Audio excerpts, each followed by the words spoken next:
좋은 금요일 아침입니다. 찬송가 390장 찬양하겠습니다.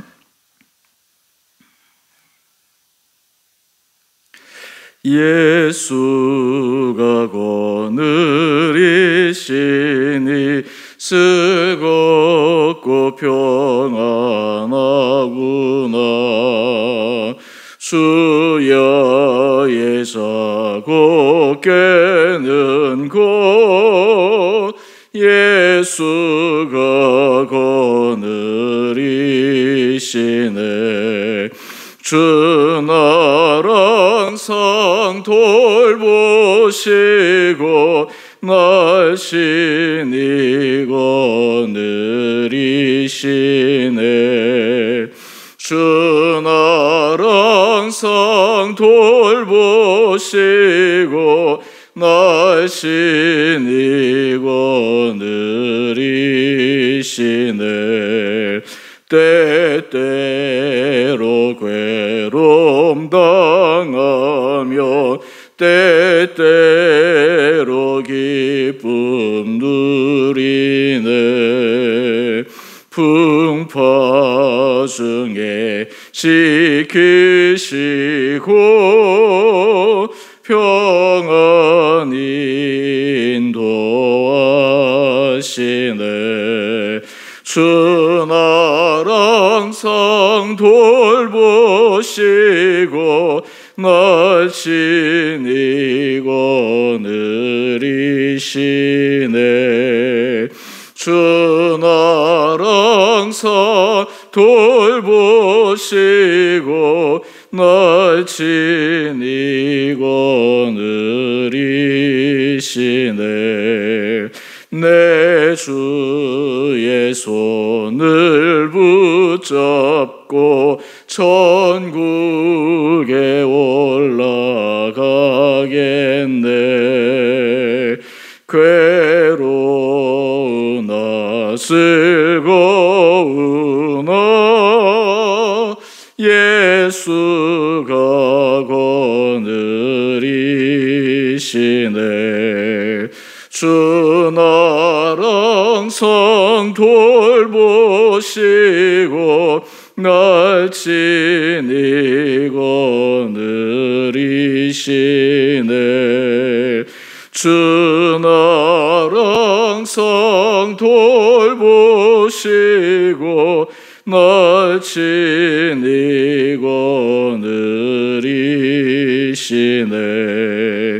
이 세상이 변할 때에 마귀의 권세 이기네.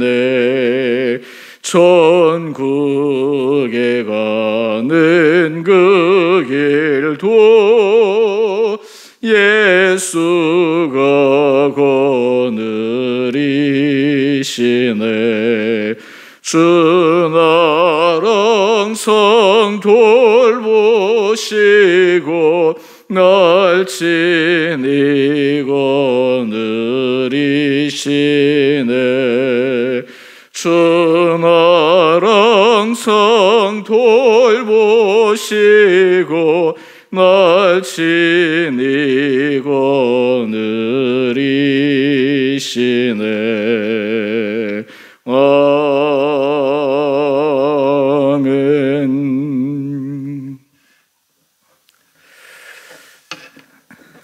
오늘 말씀 시편 4편입니다.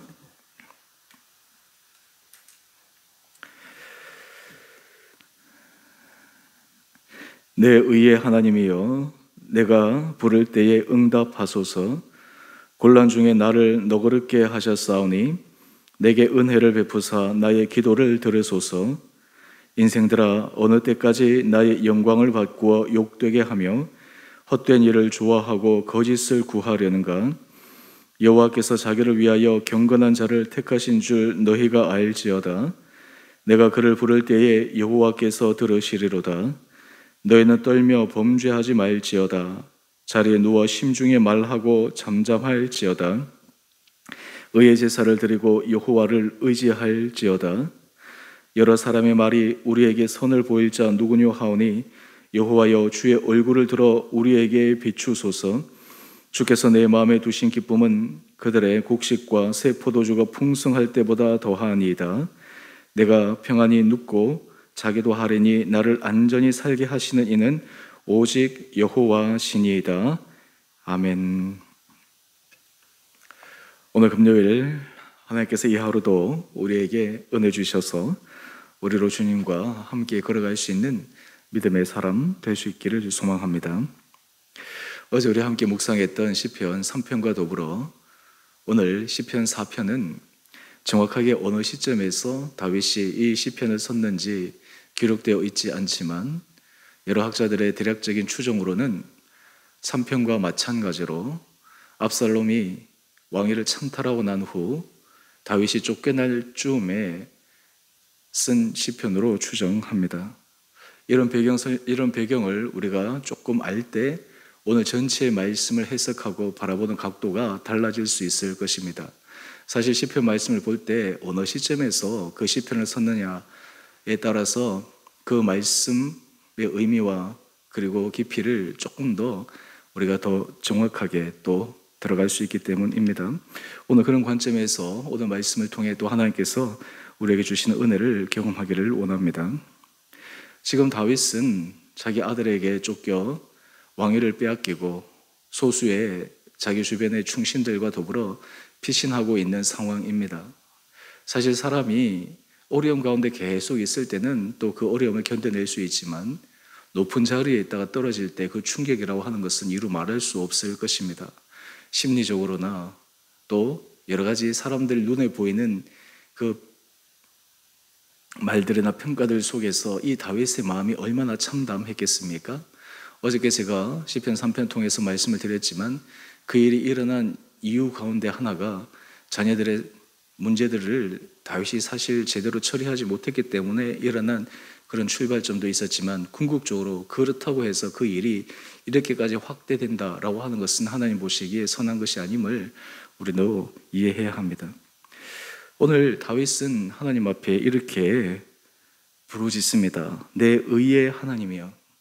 오늘 다윗이 하나님 앞에 기도할 때 그가 중요하게 생각하는 자신의 삶의 기준을 우리에게 알려주고 있습니다.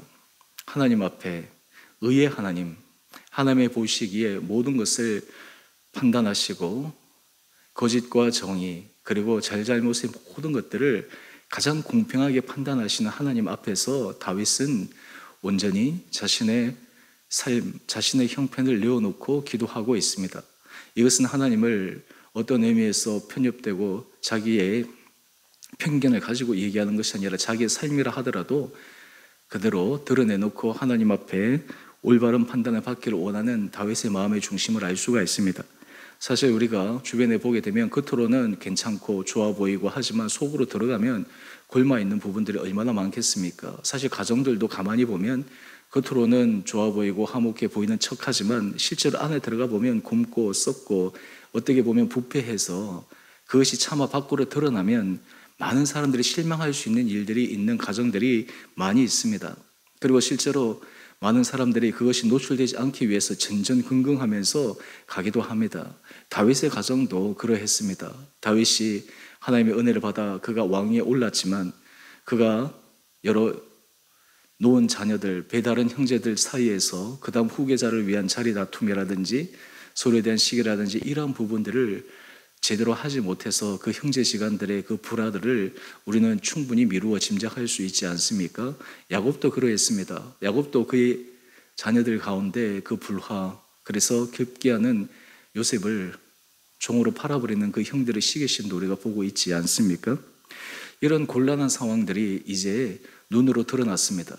그런데 여러분, 참 우리가 인생을 살아갈 때 왜 자신의 부족함과 그런 것들을 노출시키려 하지 않을까요? 그것이 노출이 될 때 자신의 삶이 다른 사람들에게 어떻게 평가받고 또 대우를 받는지에 대한 두려움이 크기 때문에 그러합니다.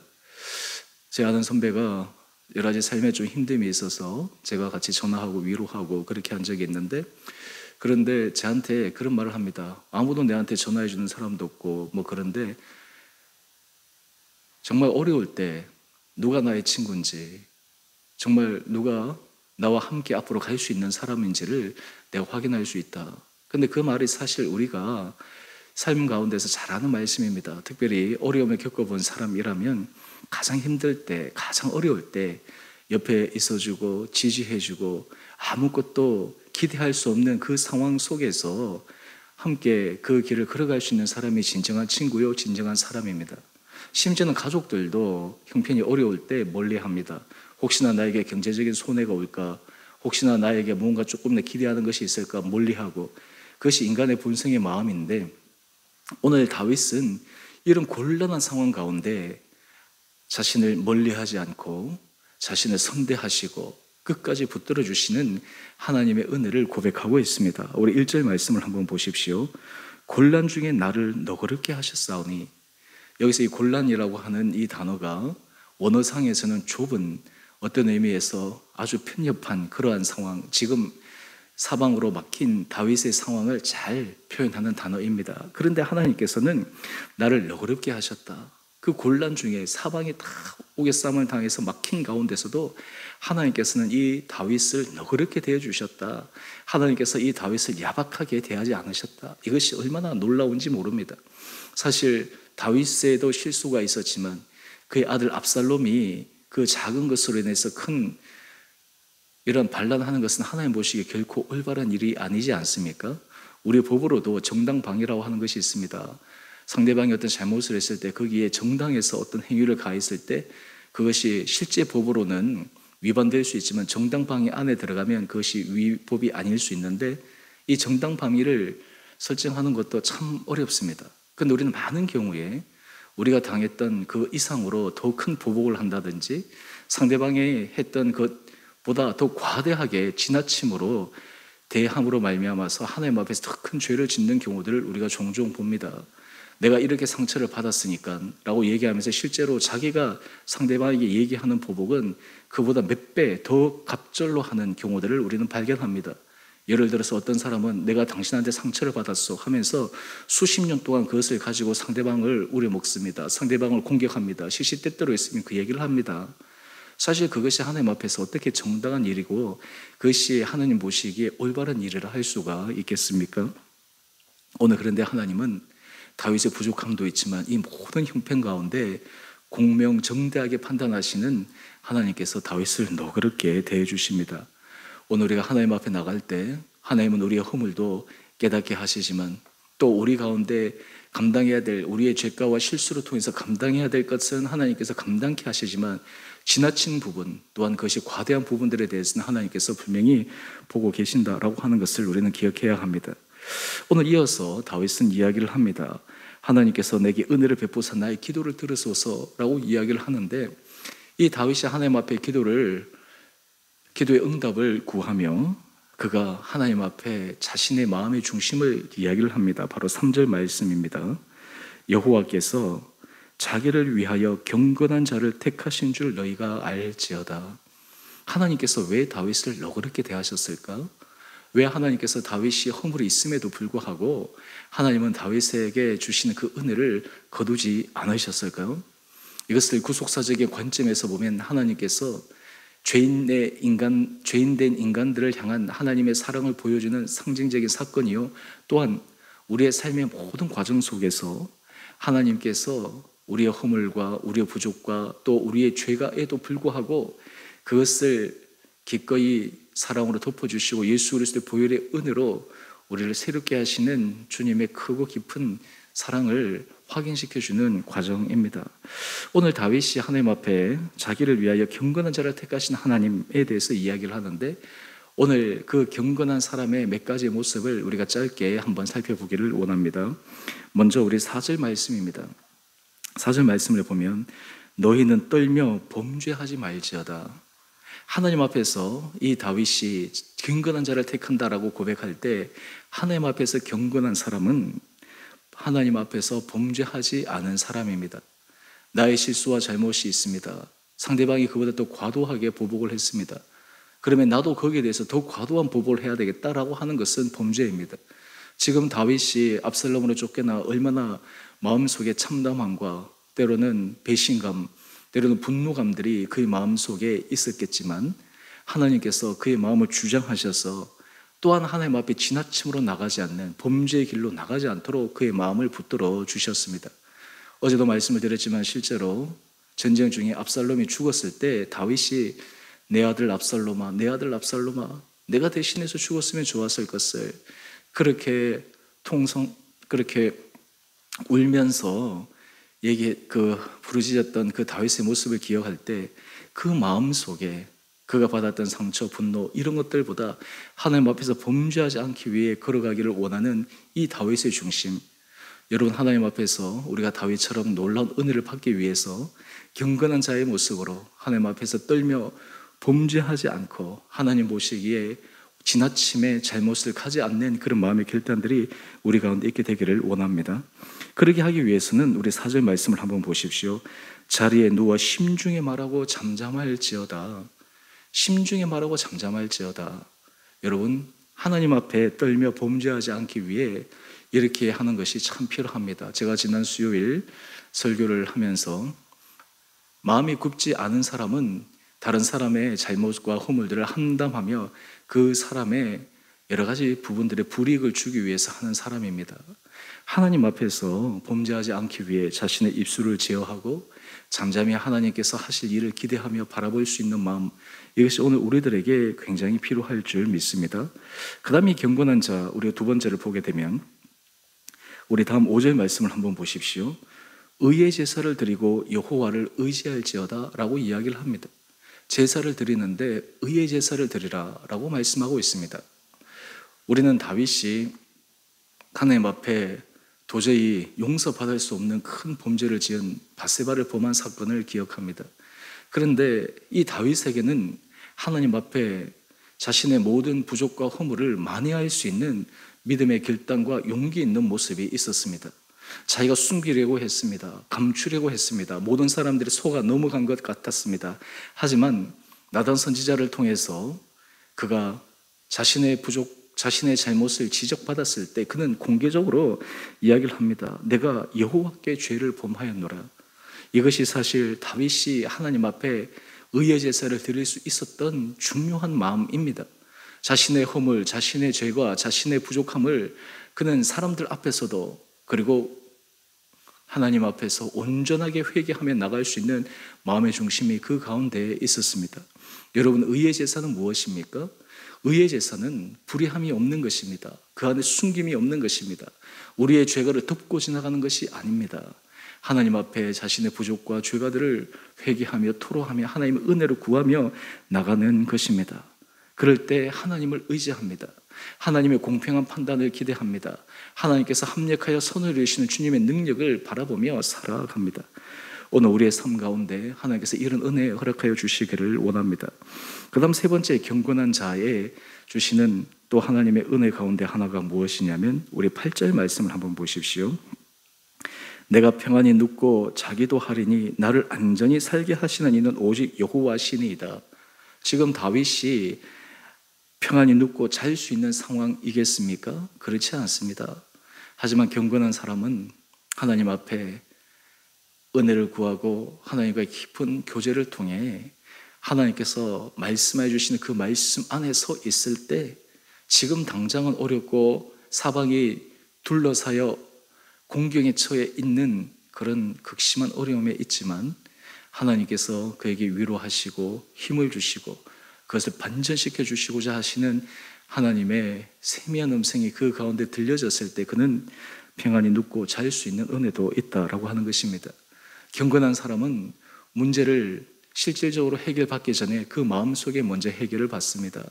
그렇기 때문에 그의 마음속에 우리 7절 말씀을 한번 보십시오. 주께서 내 마음에 두신 기쁨은 그들의 곡식과 새 포도주가 풍성할 때보다 더하니이다. 우리의 신앙생활에 하나님께서 이런 은혜 도하여 주셔서 우리가 얼마나 종교적으로 외식적이고 가식적이고 바리새인과 같은 신앙생활을 하면서 마치 우리가 하나님 앞에서 그런 삶이 아니라고 생각하는 우리들, 하지만 오늘 이 다윗의 모습을 통해 우리 안에 하나님 앞에서 진실하고 정직하고 또 우리의 모든 것들을 내려놓아 하나님께서 주시는 큰 은혜의 기쁨을 누려나갈 수 있는 우리 온 복된 성도님 한 분 한 분을 되시기를 주님의 이름으로 축원드립니다. 우리 성도님들이 삶 가운데 어려움을 당할 때 때로는 오해를 받을 때, 모함을 받는 순간, 그때 기억해야 될 것은 그런 모든 것들을 보고 계시는 하나님 앞에 우리 마음의 중심, 우리가 걸어가는 길, 우리가 반응하는 모습들이 하나님 앞에서 인정받을 수 있는 길을 걸어갈 수 있는 믿음의 모습, 아름다운 모습으로 살아가 하나님께서 여러분에게 기쁨을 주시고 평안을 주시고 모든 상황을 역전시켜 주시는 하나님께서 하실 그 일에 대한 기대가 우리의 삶에 새로운 힘을 주는 복된 하루 되시기를 주님의 이름으로 축원드립니다. 우리 함께 같이 기도하겠습니다. 사랑의 주님, 참으로 감사합니다. 오늘 이 아침 또한 주의 말씀을 묵상합니다. 하나님, 주의 말씀이 우리의 단단한 껍질들을 깨게 하여 주시고 우리의 마음속에 하나님의 세미한 음성이 들리게 하여 주셔서 우리 마음이, 우리의 삶이 하나님 앞에 의롭다 인정을 받을 수 있는 복된 길을 걸어가게 하여 주옵소서. 오늘 다윗이 하나님 앞에 자신의 공경 중에 너그럽게 대하신 그 하나님의 은혜를 찬양한 것처럼 우리가 힘들고 어려운 상황 속에서도 우리를 너그럽게 대하시고 우리를 품어주시는 하나님을 우리 삶 가운데서도 경험케 하여 주시고 우리가 경건한 자로서 하나님 앞에서 정직한 길로 하나님 앞에서 의의 제사를 드리며 하나님께서 말씀하심으로 기대와 소망 가운데 담대한 용기 있는 신앙 될 수 있는 은혜와 은총 허락하여 주옵소서. 우리 온 성도들의 삶을 눈동자처럼 지켜주시고 우리 성도들의 가정을 축복하여 주시고 우리 성도들의 각 가정마다 하나님이 주시는 진정한 행복이 있고 주님이 주시는 참된 평안이 있고 예수 그리스도 안에 온 가족들이 주 안에서 하나 되는 놀라운 복도 경험케 하여 주옵소서. 우리 성도들의 사업체와 일터 가운데 주님께서 친히 함께하여 주셔서 하나님께서 그 사업체와 일터를 통해 주님의 영광을 드러내게 하여 주시고 우리 몸된 주님의 몸된 주 은혜 교회가 하나님 앞에서 거룩한 교회, 기뻐 받으심을 드러내는 아름다운 교회로 오늘 이 하루도 붙들어 주시고 우리 좋은 성도들의 삶을 주장하여 주시기를 우리 사랑하신 예수님 이름으로 감사기도 드리옵나이다. 아멘. 하늘에 계신 우리 아버지, 아버지의 이름을 거룩하게 하시며 아버지 나라가 오게 하시며 아버지의 뜻이 하늘에서와 같이 땅에서도 이루어지게 하소서. 오늘 우리에게 일용할 양식을 주시고 우리가 우리에게 잘못한 사람을 용서하여 준 것 같이 우리의 죄를 용서하여 주시고 우리를 시험에 빠지지 않게 하시고 악에서 구하소서. 나라와 권능과 영광이 영원히 아버지의 것입니다. 아멘. 오늘도 믿음 안에서 승리하시는 복된 하루 되시기를 바랍니다.